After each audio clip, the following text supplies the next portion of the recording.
un constat, un combat. Dans un monde où une information en chasse une autre, de crise en crise, toujours ramené dans le présent, bienvenue dans la zone libre pour prendre un peu de hauteur. Dans une société de plus en plus dysfonctionnelle confinant à la dystopie, pour éviter le pire, un constat, un combat. Aujourd'hui, Eh bien, bonjour Gauthier, comment vas-tu?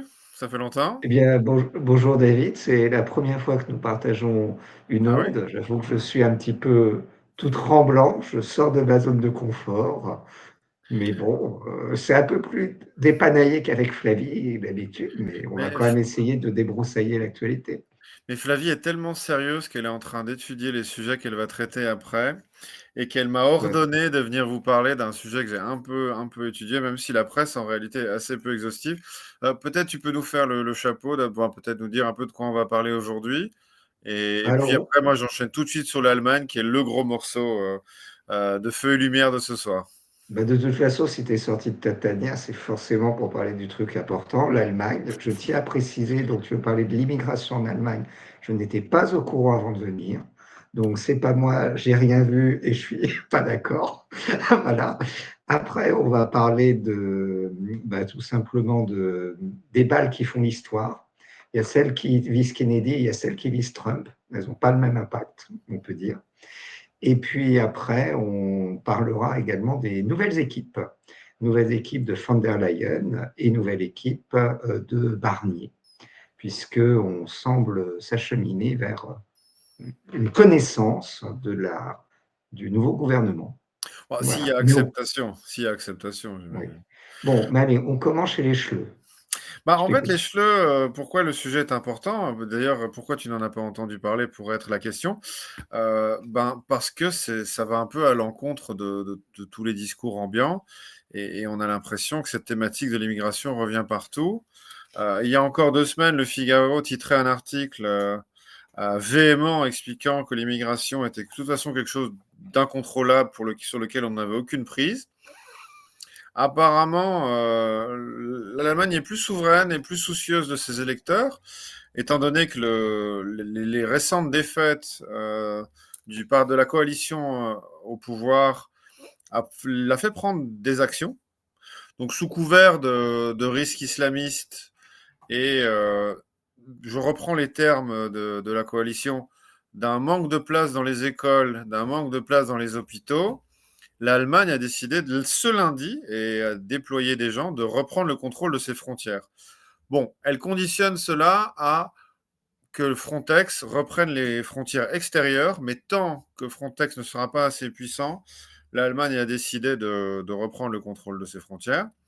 On y voit évidemment un coup d'affaiblissement de l'AfD, puisque c'est un des modus les plus importants pour l'électorat AfD, c'est l'immigration, ce qui est assez intéressant. On a une levée évidemment de boucliers de la part de la Commission qui voit un de ses fondamentaux touché, un de ses quatre fondamentaux, la libre circulation. Sachons que l'espace Schengen a été décidé, enfin définitivement décidé dans le traité d'Amsterdam dans les années 90 pour être appliqué dans les années 95. Ça fait quand même déjà un sacré bout de temps qu'on s'y habitue. On voit là quand même que progressivement, bon, premièrement, qu'il y a bel et bien des pays qui peuvent être décisionnaires, ça c'est très intéressant à mon sens, et souverains sur des thématiques qui sont pourtant tabous, hein. Moi, je suis très à gauche et j'avoue que j'ai beaucoup de difficultés à parler de ce sujet parce que pour moi, c'est l'amour de l'humanité qui est en jeu, évidemment. Mais on voit qu'en Allemagne, on est pragmatique et avec un discours Le extrêmement dur. côté allemand et amour de l'humanité, ça n'a pas toujours fait bon ménage. Il y a des espoirs un peu noirs en Allemagne, mais bon, on les connaît, ils sont gentils quand même. Ils- Et, et donc, on est dans une période assez étonnante où le discours semble se distendre pour arriver à des réalités peut-être plus concrètes, l'éternel retour du réel. Je peux continuer après sur quelques citations des autres dirigeants, mais je te laisse peut-être réagir d'abord. Déjà qu'en fait, les Allemands ne sont pas à leur coup d'essai, C'est vrai. parce qu'ils avaient déjà fait ça en 2015, quand on se rappelle que Angela Merkel avait été émue à la télé par un migrant, je crois syrien, un enfant, et qui avait annoncé à la télé, non, mais vous pouvez tous venir, c'est open bar, ce qui avait entraîné en novembre 2015 une vague de plus d'1 million de personnes qui avaient déferlé sur l'Europe dans les Balkans. Au début, Orban, donc, qui évidemment était déjà là et déjà méchant, avait fermé les frontières en disant je vais défendre la civilisation européenne, mon cul sur la commode, etc., etc. Et les Allemands avaient commencé par condamner Orban, et puis quand ils avaient vu leur système d'asile totalement exploser en plein vol, ils avaient rétabli des contrôles aux frontières. Donc là-dessus, en fait, l'Union européenne, c'est un peu le principe de l'opt-out, hein. Les Danois avaient négocié ça au moment de Maastricht pour dire oui, mais non. Les Anglais étaient en permanence dans l'opt-out sur le moindre domaine. Les Polonais avaient tenté de le négocier en 2007. Les Allemands sur la question migratoire. Donc, en réalité, l'Union européenne, lorsqu'on a la volonté politique, on peut tout à fait aller dire à la Commission d'aller se faire foutre. Parce qu'il faut quand même se rappeler que la Commission, il y a quand même Thierry Breton qui s'est fait bolosser par Elon Musk. Alors j'ai envie de dire, c'est comme Staline, hein, combien de divisions de temps que la Commission? Pas grand-chose en réalité. Il y a quand même les Polonais qui l'ont pissé dessus à la gueule pendant plusieurs années. Les Hongrois continuent à faire, ils continuent à avoir les subventions. Donc un pays comme l'Allemagne, qui en plus est le cœur nucléaire de la construction européenne, s'ils décident brutalement de remettre le contrôle à leurs frontières, qu'est-ce qu'ils vont faire à la Commission? Ils vont rien faire. Ils vont piailler, ils font ça quand même assez correctement, même si je suis très européiste au cœur, j'ai un petit côté anti-technocrate. Ça me peine, mais la Commission est un peu dysfonctionnelle. Surtout qu'on a toujours de Van der Leyen qui a quand même quelques petits procès au cul qui sont un petit peu gênants. Mon cœur saigne. En tout cas, on a des réactions assez comiques qui, à mon avis, est une des raisons aussi qui fait peur à la Commission. On a Tusk qui hurle en disant mais c'est un scandale. Bon, il fait pire la dernière fois qu'il a eu des migrants à sa frontière, il avait donné l'ordre de tirer éventuellement. Bon, on a Wilders qui dit bon exemple, merci les Allemands, c'est une excellente idée, c'est une initiative absolument géniale. Et Orban qui dit mais bienvenue au club, c'est formidable. Quand on pense à quel point la Commission se tord pour embêter Orban de sa croisade pour la paix, selon ses propres termes, elle se retrouve un petit peu embêtée en tout cas. Et associé à ça, donc on a le groupe européiste. J'ai un peu lu la presse anglaise, australienne et française, France 24 plus spécifiquement, en anglais, et c'était très intéressant. Ça m'a beaucoup amusé. On a les Anglais, les Anglo-Saxons qui sont dans un alignement de plus en plus fort sur à peu près tous les sujets. C'est très amusant. Les 5 yeux, les Five Eyes, je crois. Et L'anglosphère, oui. l'anglosphère qui est On vraiment peut de même plus se en plus demander, en proche. fait, si historiquement, quand on refera l'histoire du Brexit dans 20 ans, on ne verra pas le Brexit comme un moyen de consolidation de l'anglosphère par opposition à une Europe continentale, ce qui d'ailleurs rejoint le projet Milner de l'avant-Première Guerre mondiale, qui avait déjà imaginé en fait une anglosphère séparée de l'Europe continentale. Il y a une histoire à écrire et je serais pas loin de déjà voir notre ami Bojo comme un personnage intéressant dans cette histoire. Mais ça serait qu'interdire certaines personnes qui ne pourraient le tolérer. Méfiez-vous. Je ne cible personne. Et donc la presse anglaise qui m'a beaucoup fait rire, disant bon, le retour du nazisme peut-être pas, mais tout de même, un des députés fait des études sur la testostérone chez les rats. Et il a commencé ses études en Europe de l'Est.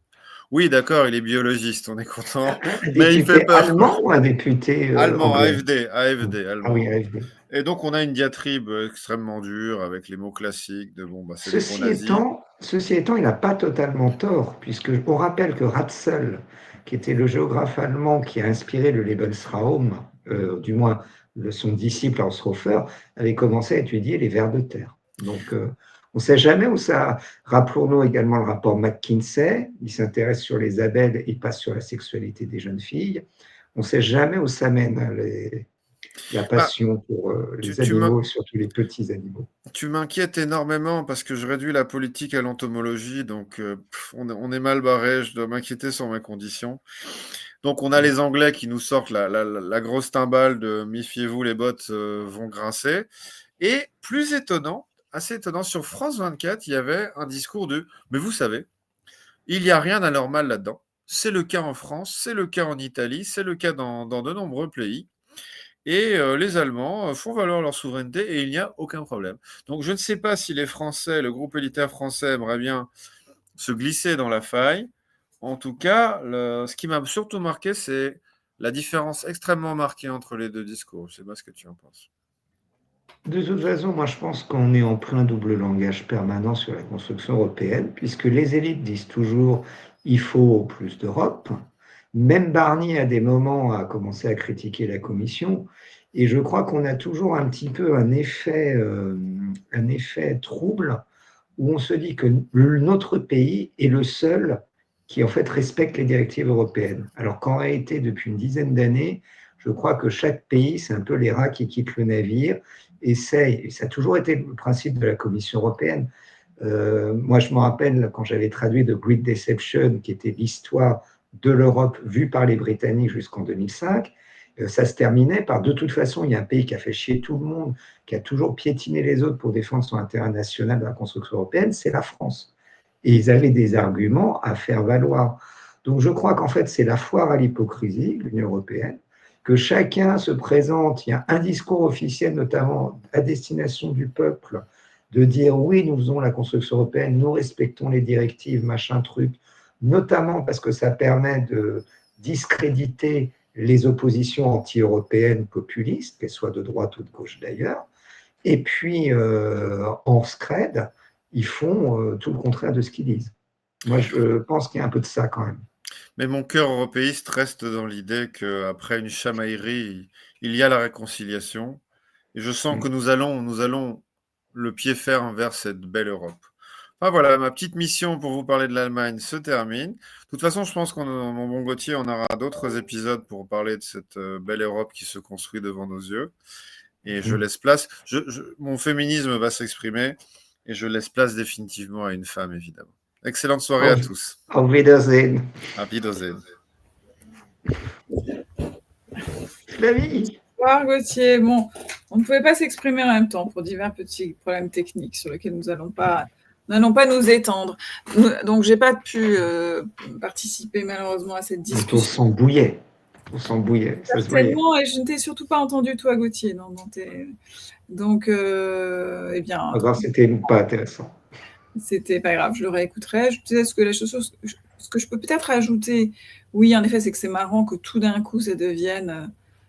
Alors qu'on était dans un état d'esprit encore où il y a encore 15 jours où tout était absolument impossible et qu'il fallait absolument accueillir pour des dizaines d'années qui arrivent les migrants climatiques, la moitié de la population du continent africain qui va... Bon.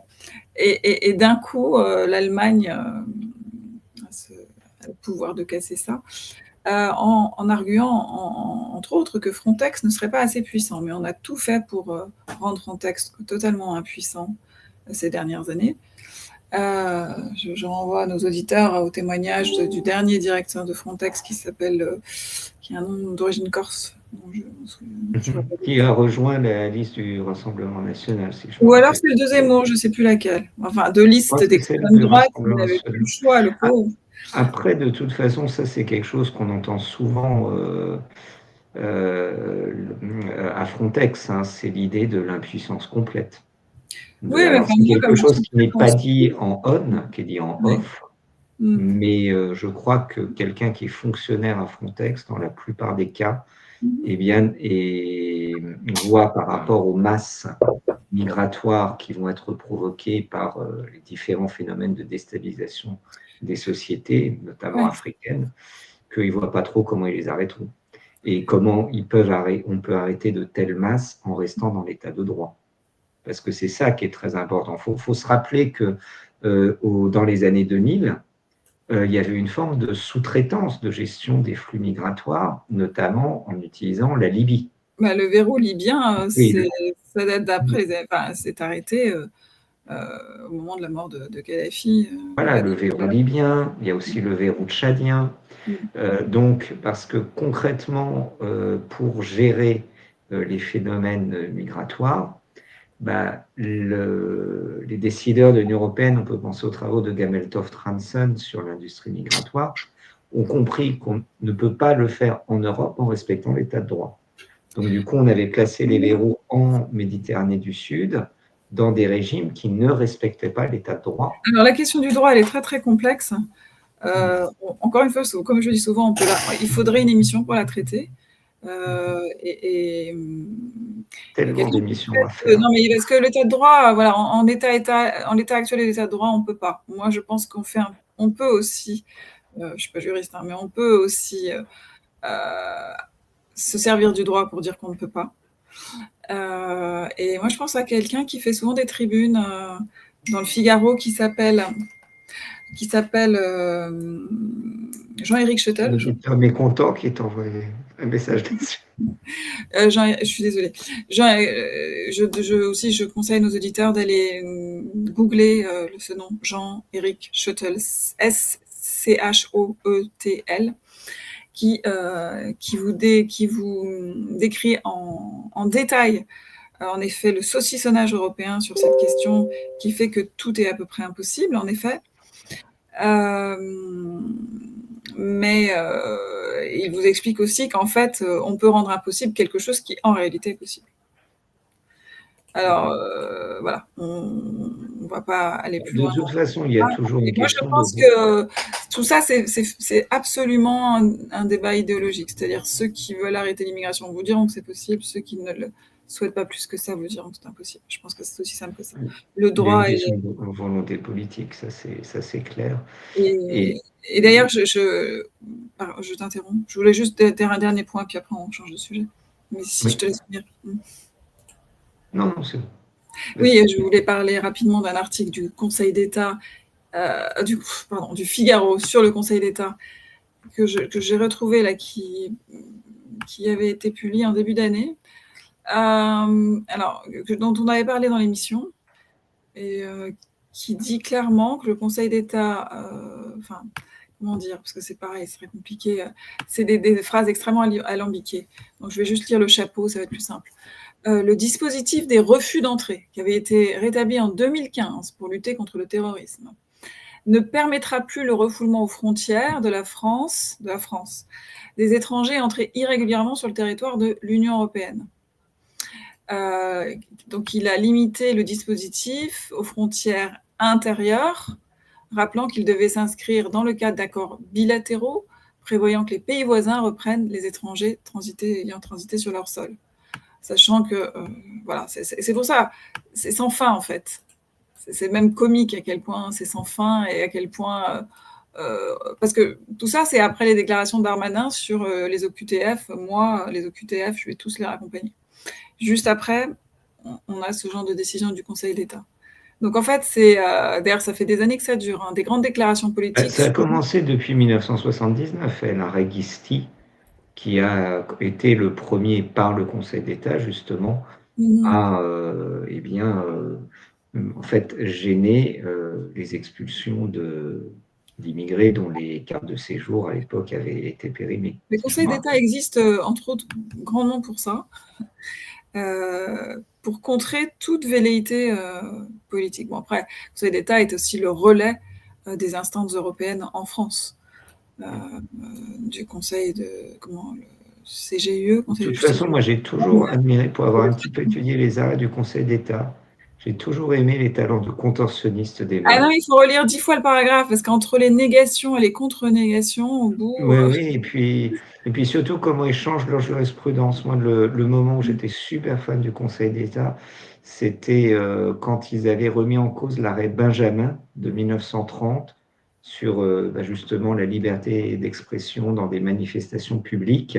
Ils l'avaient remis en cause au moment où Valls avait déclaré la guerre à Dieudonné, pour en fait dire que oui, Benjamin, c'est un arrêt fondamental et tout, mais que quand même, là, c'est complètement différent. C'était Stirn qui avait fait l'argumentaire pour expliquer que, voilà, on interdisait, et moi, je dis que c'est un métier. Mais il y a d'autres... Si tu me permets, on va passer à l'autre sujet, parce qu'on parle de certains métiers. Il y a un métier, c'est assassin de président. Et on voit qu'il y en a qui sont quand même moins doués que d'autres, non? Là, en l'occurrence, les deux derniers, je dis les deux derniers, dans le sens où on a l'impression que ça va continuer. J'avais 203.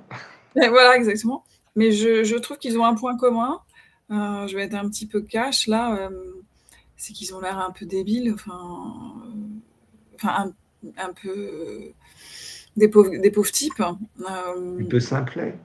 Bah oui, un peu simplet parce que Il y en a celui-là, un qui est simplet quand même depuis plus longtemps, parce que je crois qu'il a 56 ans, là, le oui, il y en a tireur. un qui est L'autre, beaucoup c'était un plus âgé. gamin. L'autre est 20 ans, en effet.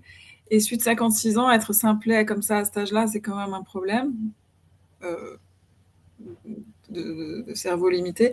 Alors, je vais vous le lire parce qu'il y a une vidéo dans laquelle il s'exprime et très étonnamment, ça fait 2 ans qu'il est interviewé par des grands médias comme Newsweek ou le New York Times. Donc, je ne vois pas pourquoi ce monsieur qui a une vie complètement incohérente, qui n'est personne.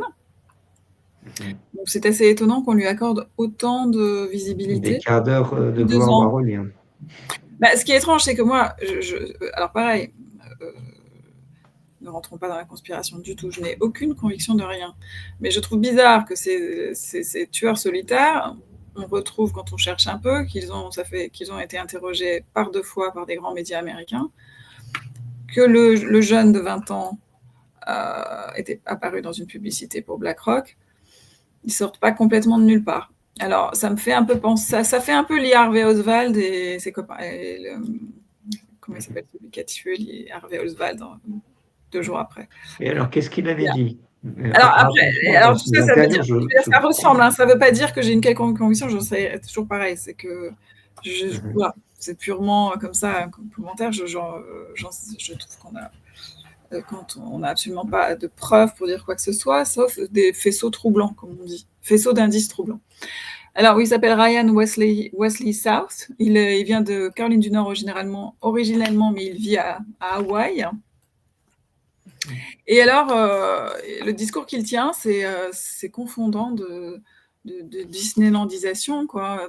This conflict is definitely black and white, and good and evil, between good and evil. De l'autre côté, il a l'âge d'avoir connu Reagan, avec l'Empire du Mal dans les années 80. Ouais, mais là, la rhétorique est quand même encore pire, hein, parce que c'est l'Ukraine, alors je vais le dire en français quand même, l'Ukraine et le reste du monde are caring, kind, generous. C'est-à-dire qu'il y a une partie du monde qui est caring, qui est gentil, généreuse, unselfish, qui n'est pas égoïste, qui prend soin les uns des autres. Et le monde est uni, mais il y a juste un pays dans le monde qui empêche l'unité du monde.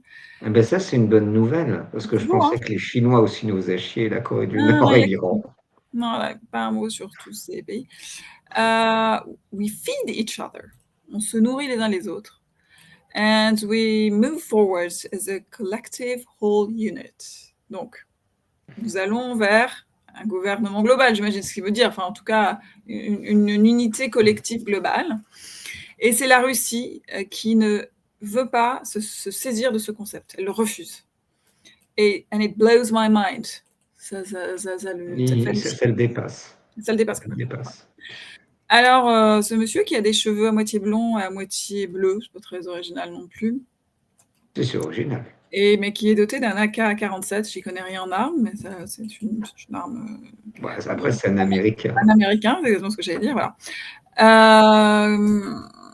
Et puis, c'est horrible, je ne réunis pas mes notes, seulement j'écris mal. Il est quand même pris pour un tocard par. Alors, je ne connaissais pas cette. Ça s'appelle la. Bref, c'est vrai, il ne fallait pas y mettre. Quelque chose, une sorte d'ensemble pour la défense territoriale ukrainienne. Vous connaissez ça? Mais j'imagine que c'est une association. C'est un cybercombattant en fait sur Internet. Il avait indiqué qu'il voulait aller mourir en Ukraine et finalement il n'y est pas allé. Mais oui, mais l'Ukraine ne veut même pas de lui. Et puis qu'il avait, ils sont pas fous. Il voulait envoyer des Afghans. Comme ça.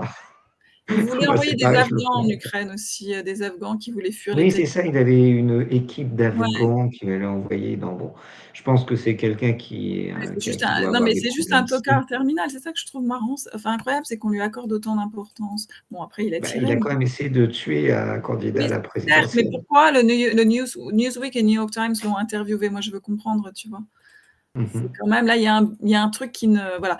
Alors, c'est la Légion internationale pour la défense territoriale de l'Ukraine. Je sais pas que tu... On a parfois, tu Machin. sais, dans les médias comme ça, l'apparition de tocards, de mecs qui apparaissent par magie. Il faut Mm. jamais oublier que les journalistes sont toujours quand même un peu à la recherche d'un scoop. Ils sont toujours à la recherche de quelqu'un Oui. qui parle pour dire des choses qui sont du miel à leurs oreilles. Donc parfois, on voit des mecs apparaître comme ça dans les médias parce qu'il y a un truc, ils apparaissent en tant que pseudo-experts. Puis après, des journalistes se rendent compte que c'est des tocards, donc oups, ils font disparaître. Non, parce qu'il y a tocard et tocard. Je dirais même des gens qui défendent l'Ukraine de façon assez basique, ce qui est malheureusement souvent le cas, parce qu'on peut défendre avec des arguments. Mais là, j'ai jamais entendu un discours aussi stupide, même sur des plateaux français. Non, mais là, donc il y a vraiment quelque chose que je trouve un petit peu, un peu déroutant. Après, Moi, si on cherche, oui. Pardon, ouais, vas-y. moi, ce qui me. Donc, bon, ça, là-dessus, moi, j'ai tendance à penser que les terroristes et les assassins ont un point commun, c'est que c'est généralement des personnalités borderline.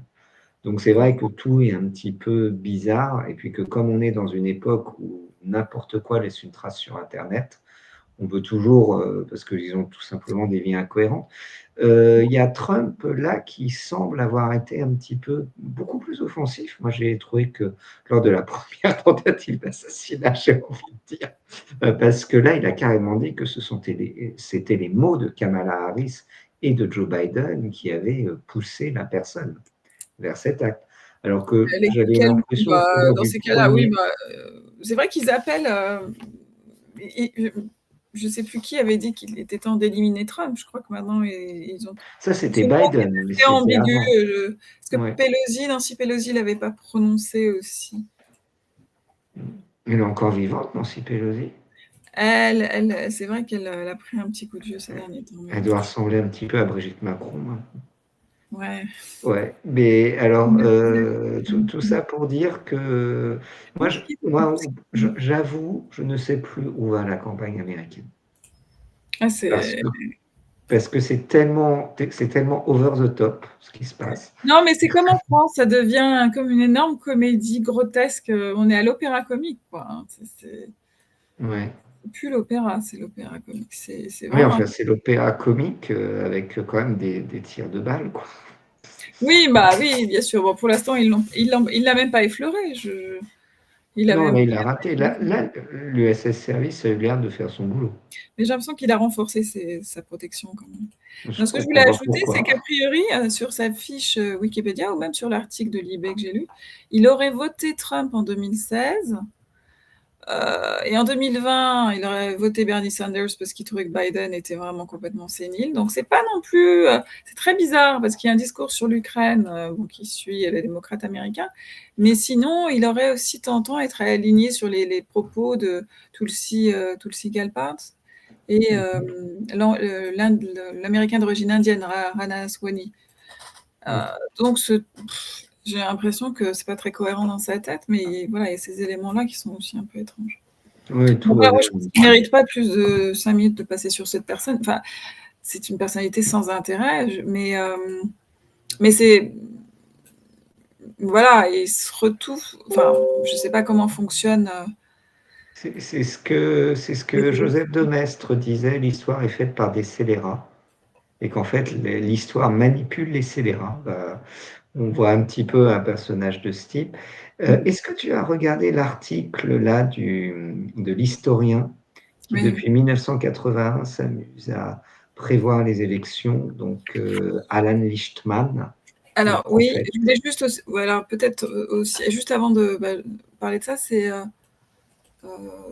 Oui, mais parlons-en, puis je reviendrai sur la question que j'avais après. Excuse-moi. D'accord. Je peux Ok. confuser. Alors, est-ce que tu as lu l'article? Parce que j'ai vu que c'est un J'ai article lu du Figaro. l'article. Moi, je ne suis pas abonné au Figaro, donc je me suis dit que tu allais me faire le résumé. Pourquoi vous n'êtes pas abonné au Figaro? Nous sommes abonnés au Figaro et au Monde ici, chez nous. Alors attends, parce que je recherche Ah, l'article. mais moi, c'est Le Monde, parce que je suis de gauche, mais toi, c'est le Figaro. Oh, moi, je suis de droite, paraît-il. Bon. Alors, attends. Non, je dis ça. Alors, il dit que ça va être Harris qui va gagner.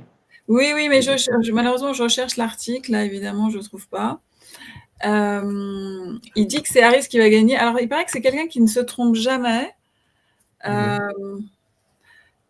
et qui voilà, prédit que c'est Harris qui va gagner. Attends, oui, je vais le retrouver. Je suis désolée. Je peux peut-être te laisser parler le temps que je retrouve l'article en question. Là-dessus, moi, ce que je trouve, c'est qu'il y a tout un folklore autour des élections américaines, de machin se trompe jamais depuis 40 ans et tout. Je rappelle qu'il y avait un État, je crois que c'était un comté de l'Ohio, qui systématiquement, depuis les années 50, avait toujours voté pour le président qui avait gagné aux élections finalement. Et ce comté de l'Ohio, en 2020, avait voté Trump, et c'est Biden qui a gagné. Donc, il y a toujours un petit peu une sorte de folklore. On trouve toujours un mec qui ne s'est pas trompé depuis 40 ans, et puis il peut se tromper. Il s'appelle Alan Lynchman, c'est un historien.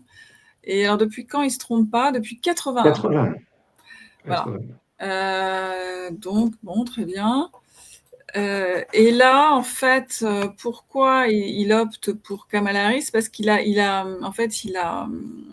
inventé avec un ami géophysicien les 13 clés, un questionnaire type qui s'appelle les 13 clés de la Maison Blanche. Et donc, sur ces questions précises, il a pu établir que c'était Kamala. Mais les réponses aux questions sont quand même assez subjectives, puisque voici les questions. Rapidement, le camp du candidat a-t-il gagné des sièges aux élections parlementaires de mi-mandat? Bon, ça, c'est une question factuelle. Est-ce que le président en exercice se représente? C'est factuel. Est-ce que le candidat a évité une opposition lors des primaires? C'est factuel. Est-ce qu'il y a un candidat fort d'un troisième parti? Plus ou moins factuel. Ça, c'est factuel qu'il n'y en a pas. Mais là, c'est factuel qu'il n'y en a pas. Santé de l'économie à court terme, ça devient déjà un peu moins factuel en fonction de ton plan idéologique à laquelle tu appartiens. Est-ce qu'il y a aussi est-ce qu'il y a une agitation sociale à grande échelle? C'est plus ou moins factuel aussi. Je pense que maintenant, c'est toujours agité. Je dirais que la question la moins factuelle est quand même la numéro 10, puisque c'est est-ce que le candidat est charismatique? Voilà, franchement. Est-ce que son opposant a un déficit de charisme? Question 11. Ouais. Succès en politique internationale. Alors, c'est les deux moins factuels, là, c'est franchement bon. Et succès en politique internationale en 12 et échec en politique nationale en 13. Là, pareil. Comment tu le ressens, mais je crois quand même que le vent est un peu en faveur de Harris. On ne peut pas tout avoir. Trump, déjà, il évite les balles. C'est pas mal. Oui, enfin, le vent est en faveur de Harris pour ceux qui, de toute façon, votent démocrate. Hein. Peut-être qu'au début, les démocrates se disaient merde, c'est quand même pas terrible comme candidate. On a eu un sénile, on a eu une nana qui passe. Maintenant, on en a une qui passe son temps à ricaner et qui n'est pas trop capable de répondre. Après, en plus, ce qui est tout à fait possible, c'est qu'on aille vers une situation à la française, cocorico, parce que brutalement, il y a de l'écho là, je sais pas. Oui, une situation à la française cocorico, où Harris peut être élue présidente, mais ça va être très compliqué pour les démocrates de prendre le contrôle du Sénat. Oui, c'est ça. Comme de la Chambre des représentants. Donc, on va peut-être vers un blocage institutionnel généralisé à ce niveau-là. Mais c'est toujours le problème des élections américaines. Elles sont beaucoup plus incertaines que les élections russes. C'est un problème, c'est vrai. En Russie, on sait où on va. En Russie, on sait qui va gagner. Qu'est-ce que tu penses aussi de cette rumeur qui n'en est plus vraiment une? Enfin, moi, je prenais ça avec beaucoup de pincettes, mais qui commence à se prouver puisque l'enquête a été assez sérieuse sur le fait que Harris aurait eu les questions en avance et évidemment deux journalistes complètement, ça c'est moins étonnant, complètement à sa... Alors ça, qu'un homme politique ait les questions en avance... Il y aurait une enquête, mais alors là, c'est pour ça que il aurait fallu demander à David, qui est un peu plus suivi peut-être que... De toute façon, moi, je connais... Si on fait la métempsychose d'un journaliste, on va deviner les questions. La question pour Harris, ça va être, alors, Madame Harris, comment allez-vous sauver le pays? Et après, pour M. Trump, ça sera, alors, M. Trump, pourquoi êtes-vous à danger pour le pays? Et voilà, à partir de là, on peut broder et on peut deviner les questions. Oui, non, mais c'est sûr. Est-ce que vous ne trouvez pas, Madame Harris, que le chômage baisse trop lentement, puis que l'économie se développe trop rapidement, n'est-ce pas un danger? Monsieur Trump, en 2020, l'économie, vous l'avez quittée, elle était ruinée. Oui, il y avait le Covid, oui, mais elle était ruinée quand même. C'est Oui, un non, métier, un journaliste, c'est faut vrai. pas croire. C'est vrai. Bon, après, il y avait la fameuse histoire aussi de la boucle d'oreille. Bon, bref, je crois qu'on en a parlé la semaine dernière. Donc, Ouais. mais c'est vrai qu'elle a été, on se dit ça aussi parce qu'elle a été moins mauvaise que tout ce qu'on a pu voir avant, où c'était souvent Oui, des mais interventions très elle a du courtes, où elle mé était épouvantable. Tandis que là, elle a quand même tenu 1 heure et demie en étant ce qu'elle est, c'est-à-dire c'est superficiel, c'est des attaques. De toute façon, chacun s'attaquait sans vraiment répondre à l'autre, etc. Donc, c'était loin d'être génial, mais ça n'a pas été le elle doit désastre. avoir quand même un sacré média training et puis il y a quand même un enjeu, elle a dû se hisser au niveau de l'enjeu. Je crois qu'il y a quand même eu une tendance à la sous-estimer et à la mépriser. Mmh. Si elle a une bonne équipe de spin doctors, Oui, parler pendant 1 heure et demie face à un Trump en plus qui doit quand même être fatiguée. un petit peu sous pression. Moi, Mmh. je sais pas, enfin, ça m'est jamais arrivé, mais si on m'avait tiré dessus 2 fois en l'espace de 2 mois, Il lui a je tiré serais dessus. La peut-être un deuxième peu fois, plus c'était après nerveux son que départ. d'habitude, Mmh. quand même. Ouais, enfin bon, en tout cas, bon, on en a parlé, de toute façon, déjà, on va pas se Ouais. rééterniser dessus, mais c'est vrai que elle était moins mauvaise que prévu et lui était un Alors, peu laissé s'il y aller. a quelque chose, j'ai envie de dire, qui n'est pas moins mauvais que prévu, c'est la nouvelle composition de la Commission européenne dont tu Mmh. voulais parler. Oui, oui, bah, écoute, elle a été dévoilée il y a, je sais pas, 24 heures, 48 heures et non, bah, il y a juste des petits points saillants qui sont, bah, la diplomate, chef de la diplomatie, c'est cette fameuse Kaja Kallas dont on a déjà beaucoup entendu parler, cette Estonienne, qui avait fait un peu de remous de par sa biographie, puisque je crois qu'elle disait qu'elle avait beaucoup souffert du joug, enfin sa famille avait beaucoup souffert du joug communiste ou quelque chose comme ça, et en fait son père était d'un apparatchik dont la famille vivait plutôt très très bien. Il avait Euh, peut-être mauvaise conscience, hein. Ça vous ronge un homme. c'est vrai, c'est vrai. Et donc Renew prend la diplomatie, et elle est surtout connue pour être une des plus farouches haters de la Russie à la Commission européenne. Elle, Bah, évidemment, bah, elle présente ce plan qui est un plan américain mal connu, qui suit de découper la Russie en plusieurs gouvernorats. Donc, elle en a reparlé récemment en disant que c'est la ça du solution. travail, ça, hein. C'est depuis les années 90. Ouais. Je ne sais pas si tu te rappelles, par exemple, du général Liebed dans les années 90. Moi, je me rappelle dans les publications pour adolescents sur la Russie, il parlait du général Liebed comme le sauveur de la Russie. Il y avait déjà cette idée derrière qu'il allait peut-être faire sécession, qu'on allait découper le pays. Ça allait travailler, hein. Ça allait travailler, découper la Russie. Oui, mais je crois que c'est des plans même. Je ne vais pas dire de bêtises. Ça s'appelle Free Rushers. Aussi, je vous suggère de regarder ça. Free et Rushers au pluriel, donc. Ce sont des plans américains. Je ne sais pas un peu, c'est pas la CIA, mais C'était un peu l'époque, hein. Il y avait aussi eu le plan de recomposition du Moyen-Orient, qui est un Mm, peu. Il faut se rappeler que les Américains n'aiment pas trop quand c'est pas eux qui fixent les frontières, quoi. mm, mm. Oui, mais enfin bon, là au Moyen-Orient, c'est une recomposition, mais là c'est un pays qu'on veut carrément quadriller Ouais, en c'est morceaux. vrai. Après, les Américains te diraient que ce n'est pas un pays, c'est un empire. Un empire Non, mais enfin, colonial. c'est un empire Et qui a d'ailleurs, lâché n'est pas pas. mal de ses satellites, donc Hmm. j'ai lâché beaucoup. Et c'est toute la Là, question c'est de. Il y a tout un débat sur ce qu'est la Russie, mm, parce que les empires coloniaux français et anglais étaient extramarins, donc ils ont perdu leur colonie. Quand on voit le front de colonisation de la Russie au fil des siècles, est-ce que c'est pas le dernier empire colonial terrestre et d'un seul tenant? Il faut se euh, défendre, hein, quand on est américain et qu'on cherche des arguments pour. oui, mais attends, qu'est-ce que tu qualifierais d'espace colonial dans le territoire russe actuel? Bah, il y a déjà tous les territoires qui ont été arrachés à la Chine au XIXe siècle, le long du fleuve Amour, sur lesquels les Chinois ont d'ailleurs des revendications, et ont également une masse démographique pour le repeupler. Et Oui, d'ailleurs, enfin ça, ce tout de sont suite, des batailles j'ai fait- territoriales, bon, qui ont j'ai pas du tout pour, minimiser, mais qui ont toujours eu lieu et je crois qu'il y a des implantations chinoises très importantes en Russie qui se font de façon, comme ça, Oui, oui, bien sûr. légale et sauvage aussi. Mais Oui. bon voilà, le côté empire, Bah, que russe, la non, Sibérie soit russe, si j'ose dire, que la Sibérie soit russe, ce sont les hasards de l'histoire, mais c'est un petit peu comme le fait que le Sahara soit algérien. C'est le résultat d'une donne de partage colonial au XIXe mmh. siècle qui peut être à terme remis en cause. Je pense qu'il y a des stratèges américains qui y ont pensé, Mais sauf c'est que ce dans qu'ils ce ont... cas-là, c'est aux Chinois dont tu parlais des espaces disputés avec les Chinois, remettre en Ah cause. mais oui, oui, mais les Chinois, les Américains, tout le monde y a pensé, mais je crois qu'en fait l'État central russe et surtout le côté fédéral, aussi les très importantes autonomies qu'ont les différentes circonscriptions administratives russes rendent la tâche assez difficile parce que mine de Mmh. rien, l'État russe s'est quand même beaucoup modernisé au cours des 20 dernières années, notamment sur la question du fédéralisme.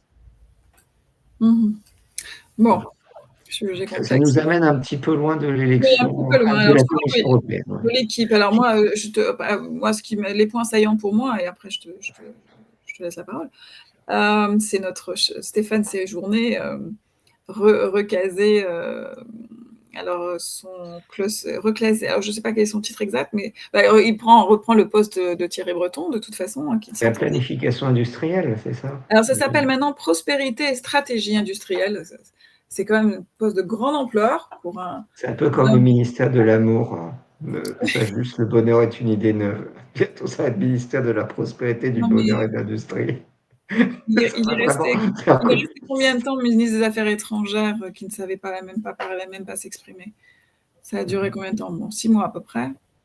Je ne sais pas depuis quand datait l'ancien gouvernement, parce qu'on s'y perd. Donc, prospérité, stratégie industrielle. Stéphane Séjourné, on y croit, hein. Bah, On lui donne tout après, notre moi, ce que je tiens à espoir. remarquer quand même, c'est que Thierry Breton s'est fait virer après que Elon Musk l'ait clashé. Mais il a démissionné, non? Oui, il a démissionné, mais d'un autre côté, il avait quand même été vraiment humilié parce Mmh. que, donc déjà, il s'était fait clasher par Elon Musk. Il ne doit pas avoir l'habitude, Thierry Breton, et surtout, il avait été abandonné en rase campagne par la Commission européenne à l'époque. Il Mais avait ils s'entendaient pas du tout, du tout. Alors c'est aussi, je pense, un problème personnel avec, von der Leyen. ouais. C'était des batailles d'ego, mais en tout cas, il ne comment dire? Je veux dire, enfin, il mettait pas son ego de côté comme j'imagine la plupart, parce que je crois que je ne suis pas sûre qu'elle soit particulièrement aimée, mais en tout cas, la plupart des gens, font face à l'impératrice avec beaucoup de déférence, ce qui n'était Ce pas qui son est, cas. ce qui est quand même assez étonnant, parce que moi, j'ai toujours l'image von der Leyen, à chaque fois que je la vois, je me rappelle cette image totalement compromettante où elle avait été reçue par Erdogan, et Erdogan avait exigé qu'elle s'assied sur un canapé loin de lui. Oui, oui, oui. Et je me Personne rappelle, n'avait elle avait bougé. son masque Covid, et je pense avoir rarement vu un leader, comment dire, mondial dans une position aussi humiliante. Oui, oui, c'est vrai que c'était son petit moment C'est quand de. même le paradoxe, parce que quand on voit ce qu'est la Turquie par rapport à l'Union Mais européenne, comme quoi les arrogants, sont toujours faibles avec les forts et forts avec les faibles, hein, là, Erdogan, et puis il y avait je me souviens, il y avait Charles Michel qui était là, personne n'a rien oui, dit. Donc, oui. Ah ben après, on a accusé Charles Michel de ne pas avoir bien réagi, mmh mh. Mmh ce mh. qui était un peu vrai, mais bon, moi honnêtement, enfin, je n'imagine pas dans quel monde tu es président de la Commission européenne. Il y a le président turc qui dit: «Toi, la femme, tu t'assieds là-bas», et tu acceptes. Je je trouve quand même qu'anthropologiquement, c'est très Mmh. ça marque vraiment un état d'esprit Bah, de ça veut dire soumission. que oui, non, mais c'est type même d'une arrogance qui n'est dirigée que contre les siens, mais pas contre ceux qui, à l'extérieur, font preuve de beaucoup plus Mmh. d'assurance, d'estime de soi, voire Et peut-être puis de morgue, et de de morgue. morgue mat en plus, Heu, c'est une une morgue machiste, c'est-à-dire alors que l'Union européenne, C'est à peu près le pire de tout ce que nous voulons combattre avec les de tout ce valeurs qu'on prétend européennes. combattre. Enfin, c'était donc un moment d'une particulière hypocrisie, une particulière très très humiliant, je pense. Comme disent les jeunes, c'est malaisant. C'était malaisant. C'est plus que malaisant. Pour Et terminer sur l'équipe, je vois juste, une Finlandaise à la souveraineté technologique, je ne sais pas de quel groupe elle fait partie là, d'un coup. Une Espagnole socialiste à la transition énergétique et à la concurrence. Un Polonais du groupe PPE au budget. Portugaise, PPE, services financiers, épargne. Alors ça, c'est pour aussi un peu les projets de mettre un peu la main sur l'épargne des Européens. Donc là, PPE. Voilà. Bah, de toute façon, le PPE est dominant. oui, enfin, comme il l'est depuis très très longtemps. Mais il n'y a Oui, rien parce que de. le droite Non, et à part droite, cette Kaya Kallas que je trouve particulièrement gratinée. Et puis notre Stéphane Séjourné, voilà, c'était surtout ces deux-là qui m'ont marqué. Et ce départ, bon, de Thierry Breton. Après, il y a je ne sais pas si tu veux ajouter quelque chose sur l'équipe européenne. Non, ben, il y a une autre Il y Dream a Team en l'autre formation, équipe, c'est la une Dream autre Team team Barnier. gagnante, celle qui a été annoncée ce soir, la proposition de team de Barnier à Macron. Alors, je ne sais pas très bien ce que ça veut dire, dans le sens où c'est une proposition, c'est-à-dire que Macron a le droit de revoir toute la liste. Comment ça se passe? De toute façon, tous les gens vont pas être d'accord, vont être furieux. Il paraît que Laurent Wauquiez a refusé de participer au Non, parce qu'il voulait gouvernement. l'intérieur. Non, que c'était quoi, Wauquiez il Il voulait. voulait l'intérieur et ça serait Retailleau, donc, qui récupère l'intérieur. Parce que Retailleau devait avoir le budget. Attends, et en C'est fait. les chaises musicales. Moi, ce que je trouve qui est fascinant Non, vous allez avoir Bercy, c'est même mieux, Bercy, Retailleau. dans ces affaires de ministres, c'est que manifestement les hommes politiques sont capables de tout faire. Ah Parce non, qu'ils peuvent se retrouver à l'intérieur, ils peuvent se retrouver au budget, ils peuvent se polytechnicien. retrouver. Ouais. Non, ouais, polyfonctionnel. Oh, mais on a de la chance. C'est la fongibilité, tu sais, des hommes politiques. C'est que tu les mets quelque part et boum, ils arrivent à le faire. Ouais. Ils pourraient être aux anciens combattants, ils pourraient être partout. À la culture. Mais alors d'ailleurs, Dati passerait à l'éducation nationale. Ça aussi, c'est un des trucs sympas, marrants. Enfin, sympa, je sais pas. Mais alors, en fait, si j'ai bien compris, c'est un gouvernement Sarkozy, c'est ça? En 2007, déjà, c'était un peu. Wauquiez, Retailleau. Il y a un peu de Migaud à la justice. Didier Migaud, c'est plutôt un techno, je pense. Le Cornu à la défense. Après, il y en a que je ne connais pas. Darius Sec à la santé. Moi, je connais un écrivain qui s'appelle Darius Sec, mais c'est tout. Ça doit pas être. Qui c'est? Ouais.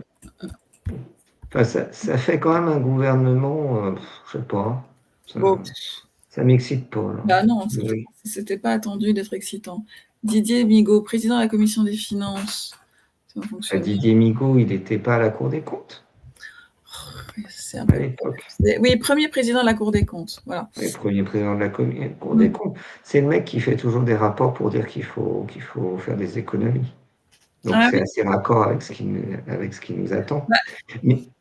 Mais alors, là-dessus, tu as vu, Gabriel Attal a dit que le gouvernement Barnier n'augmentera pas les impôts des Français des classes moyennes et des Français qui travaillent. J'avoue que je trouve ça assez rigolo. Non, ça veut dire quoi? Je me pose toujours la question. Déjà, les classes moyennes, qu'est-ce que c'est? Pas les impôts, non, mais parce que c'est là-dessus qu'évidemment on a c'est-à-dire les impôts des personnes, déjà. Et puis, si on n'augmente pas les impôts des personnes qui travaillent, il faut augmenter les impôts de qui? De ceux qui travaillent. Qui ne travaillent pas. Ça risque pas. Oui, ou de ceux qui vivent de leur rente spéculative. Excuse-moi, c'est nerveux, oui, c'est ça. J'imagine très il bien. n'a pas osé nommer. Bon, écoute. Enfin, en tout cas, moi, sur les impôts, c'est un problème, pareil, assez complexe. Évidemment, l'augmentation. T'as peur, hein, t'as peur. Quoi? T'as peur qu'ils augmentent les impôts. Moi? Non, non, non, non, moi, non, je peux pas dire pourquoi, mais non, non, moi, Pourquoi? Parce que tu es une Française qui travaille ou une Française qui est de classe moyenne? mais je travaille pas vraiment en France, moi, donc c'est pas bon. Ah d'accord. Mais donc moi, je suis pas très concernée. Non, j'en parle de façon complètement politisée dans le sens où, voilà, c'est pas pour intérêt Non, mais personnel. je crois qu'ils se foutent de Mais notre gueule, quoi. C'est ça, parce que non, mais moi, j'entends des débats sans fin entre des gens que je respecte de côté, parce que bon, on prétend que je suis de droite, mais j'écoute beaucoup de gens qui sont plutôt à gauche. Et je pense que là, l'erreur de personnes qu'on peut entendre d'une gauche, de centre-gauche gaulliste, où en fait, il ne faut pas toucher aux dépenses publiques parce que ça, je veux dire, il faut pas toucher au salaire, par exemple, des fonctionnaires parce que ça reste, que ça quand même, ça permet comment dire, de rester dans une consommation qui serait dynamique. ouais, il y a déjà beaucoup de fonctionnaires qui pensent ça. Il ne faut pas toucher à leur salaire, il faut le reconnaître. Non, mais c'est toujours pareil, c'est-à-dire, il faut faire des économies, mais je ne sais pas, déjà, il n'y a pas de plan d'économie, hein, il y a un plan de comment lever de nouveaux impôts, mais sans faire un plan d'économie. Donc ça, c'est juste inacceptable. Et quand il y a des économies à faire, c'est jamais les bonnes, puisque bon, là où il ne faut pas faire d'économies, on passe son temps à en faire. C'est-à-dire que les profs justement, éducation nationale, sont de moins en moins payés. Je ne Elles sais sont pas si recrutées à la tu truelle. je sais pas si tu as vu le rapport d'ailleurs qui montre que les salaires de la fonction publique ont baissé l'année dernière du fait de l'inflation, alors notamment dans la fonction publique territoriale, dans la fonction publique Oui. hospitalière. Les profs, c'est pas trop le cas, donc parce qu'ils ont été un petit peu augmentés, donc bon, ça a à peine compensé l'inflation. Mais moi, je trouve quand même assez Oui, fascinant de voir la fonction publique hospitalière, quand on se rappelle quand même de la séquence Covid, mmh. on voit que les salaires baissent. Alors oui, Donc, parce qu'ils ont dû prendre entre 2 et 5% maximum sur l'inflation. Alors oui, qu'en fait, l'inflation, beaucoup plus elle aiguë. devrait être au minimum calculée à 20%. Mm. Donc, Enfin, donc ça c'est le parce qu'on oui, ça c'est vraiment le problème pour les fonctionnaires, je dirais, c'est depuis le Covid. C'est qu'en effet, on peut les critiquer, mais pour beaucoup, ils sont quand même pas bien payés et là, ils se sont appauvris. Ce qui ne veut pas dire qu'ils mais sont pas trop nombreux, hein, ça aussi. C'est pour ça que moi, je suis absolument pas idéologue ni d'un côté ni de l'autre. C'est pour ça. Je pense que le bon, problème ne devrait pas se situer. Je lis autant Philippe Murer que Agnès Verdier-Molinier, oui. Tu vois? Et ouais, ouais, non, mais ça je comprends. Moi, de toute façon, mon analyse de la question, c'est qu'on va s'en prendre plein la gueule. Et qu'en fait, toujours, les gouvernements jouent sur ces oppositions fonctionnaires privés, cette idée, pour mieux endormir tout le monde. On est face à une et ce crise qui m'est, moi, je quand vais même parler très, de très grave, hein, budgétaire. ouais. Mais un sujet qui est pas qui est tabou encore une fois et qu'il ne faut pas aborder et qui est moche, c'est, celui de la bon alors après il ne faut pas tout mélanger sur les affaires budgétaires, mais c'est celui de la redistribution. C'est-à-dire, on est quand même à combien de pourcentage de redistribution en France? Je peux pas dire de bêtises comme ça, Il ne mais faut pas dire de bêtises non plus, mais enfin, on est un des pays les plus redistributeurs d'Europe et du monde. mmh. Donc, il y a un moment, si on veut faire des économies, il y a le fameux million de détenteurs de carte de sécurité sociale, en Après Algérie. après le problème, c'est Million, que je la dis société quand tu as structuré une société avec autant de redistribution, c'est très, très difficile de revenir en arrière parce mmh, que ça amènerait à coup sur le terrain pour énormément de personnes qui pourrait provoquer une explosion sociale. Je rappelle par exemple, quand la France a connu en fait, sa dernière grande mutation sociologique, c'est-à-dire dans les années 60 avec, tout simplement la fin du monde paysan. Il y mmh. avait, le général de Gaulle avait extrêmement peur que le monde paysan qui, votait pour lui se mette à se révolter, si on n'accompagnait pas justement par de la redistribution. Et c'est une des raisons pour lesquelles les élites françaises ont misé sur la construction européenne. Alors ça s'est fait, concrétisé au début des années 70 avec la PAC. Parce que si concrètement les Hollandais n'avaient pas donné de l'argent pour qu'on le redistribue aux paysans français, il y aurait eu une explosion des campagnes dans les années 70-80 lorsqu'elles étaient en train de mourir. Et là, on est un petit peu dans la même situation où il y a des pans entiers de la société française qui, du fait de la mondialisation, sont dysfonctionnels. On achète la paix sociale par une redistribution, sauf que la grosse différence par rapport aux années 70, c'est que ce n'est pas les Hollandais qui vont payer, et puis que Mais pourquoi, j'ai une question, pourquoi les paysans étaient en train de mourir à cette époque-là? Parce que parce que l'agriculture traditionnelle, paysanne, familiale était dépassée. L'agriculture industrielle, donc on était déjà Voilà, sur c'est ce qu'on appelle la fin de la France des terroirs. Ouais. C'est que dans les années 60-70, on développe l'agriculture industrielle, c'est l'émergence des supermarchés. Puis il ne faut pas se mentir, quand même, le gros des exploitations familiales dans les années 60, ce n'était pas quelque chose qui pouvait survivre dans la perspective du XXIe siècle. Ouais. Et là, je crois qu'on est pareil, on a toute une partie de la société française qui est en décrochage vis-à-vis de la mondialisation. On a maintenu la paix sociale par des politiques redistributives, mais la grosse différence par rapport aux années 60-70, c'est qu'on est dans un marché de la dette où la dette coûte cher en intérêt.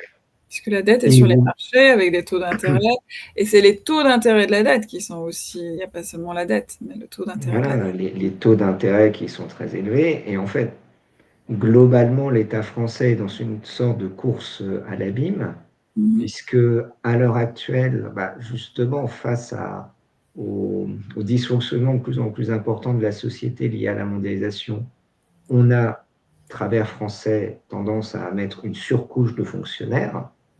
Mais à l'heure actuelle, il faut rappeler que les salaires des fonctionnaires ne sont pas payés par les finances de l'État à partir, je crois, du 15 du mois, du 16 du mois. Le reste, c'est financé par de l'endettement. Et le problème de l'endettement, c'est que quand c'est pour des dépenses d'investissement qui vont faire de la croissance future, ok. Si c'est juste pour mettre un sparadrap sur une société qui ne fonctionne plus, c'est plus problématique.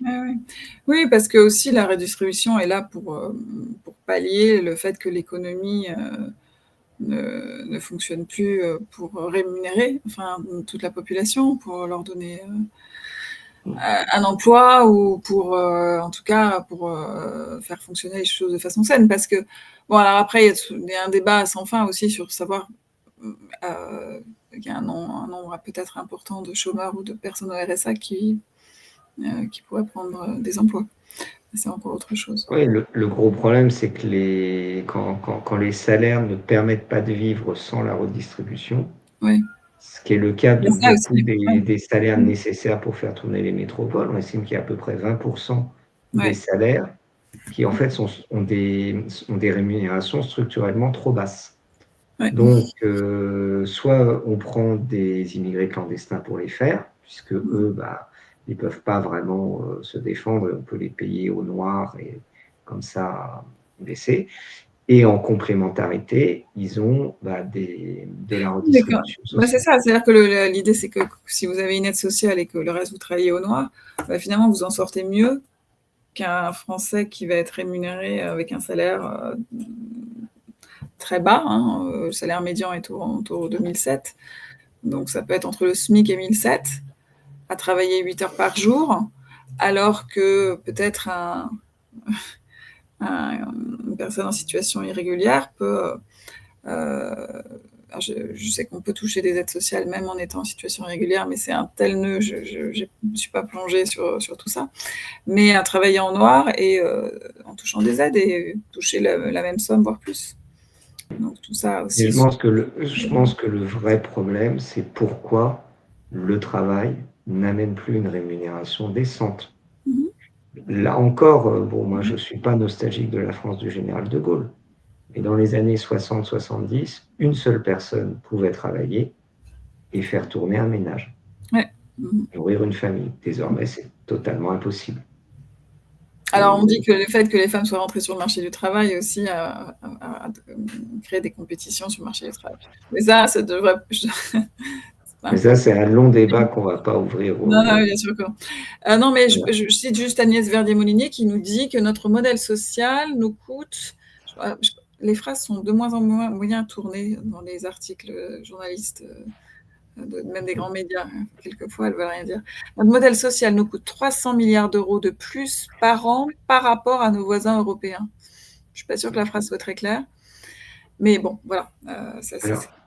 Là-dessus, je me rappelle que Friedman, c'est ma dernière remarque, Friedman, au moment de l'instauration de l'euro, avait fait exactement la même remarque sur le fait qu'il y avait beaucoup plus de fonctionnaires proportionnellement à la population en France qu'en Allemagne. Et c'était l'un des arguments que ce prix Nobel de l'économie avait utilisé pour dire que l'euro ne pourrait pas fonctionner parce qu'il y a une préférence française depuis très longtemps pour des raisons historiques en un État fort et proliférant, là où les autres... Il est obèse et pas proliférant. Moi, je dirais proliférant. Vous savez pas ce que t'entends par proliférant? Les Français aiment bien avoir des fonctionnaires quand même. Oui, voilà, mais tandis que les Allemands, je crois qu'il n'y a pas la même mystique. C'est marrant parce que c'est Hegel, qui est pourtant un Allemand, qui avait cette mystique du fonctionnaire comme l'instrument pour faire avancer l'histoire. Mais c'est les Français qui ont la passion du fonctionnariat. Moi, il y a un truc qui me frappe toujours, quand on regarde les artistes de rap à l'échelle de la planète, ils ont toujours un petit peu des topoïs du rap, niquent les keufs, baisent les meufs.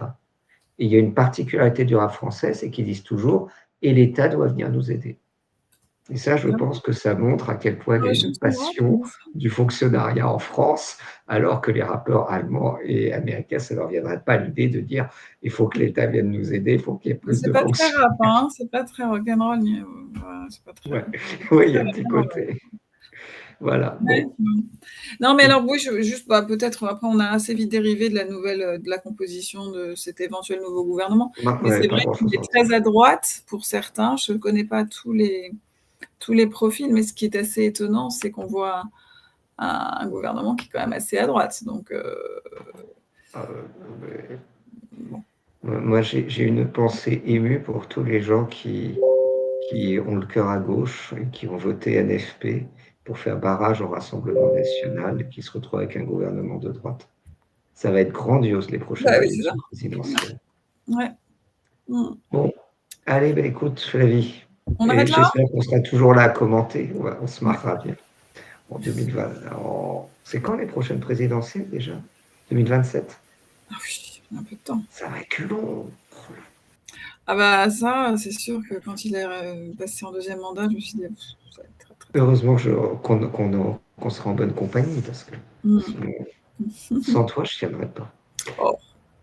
Allez, merci Gauthier. Bonne soirée. Très bonne fin de soirée. À jeudi prochain.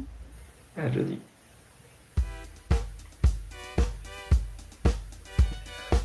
Dans la dissociété des dysphories contemporaines, il faut garder son esprit critique. Soutenir la zone libre, s'abonner à ses réseaux et partager. Dans la société des crises, en dissolution, être dans la zone libre, c'est passer du constat au combat.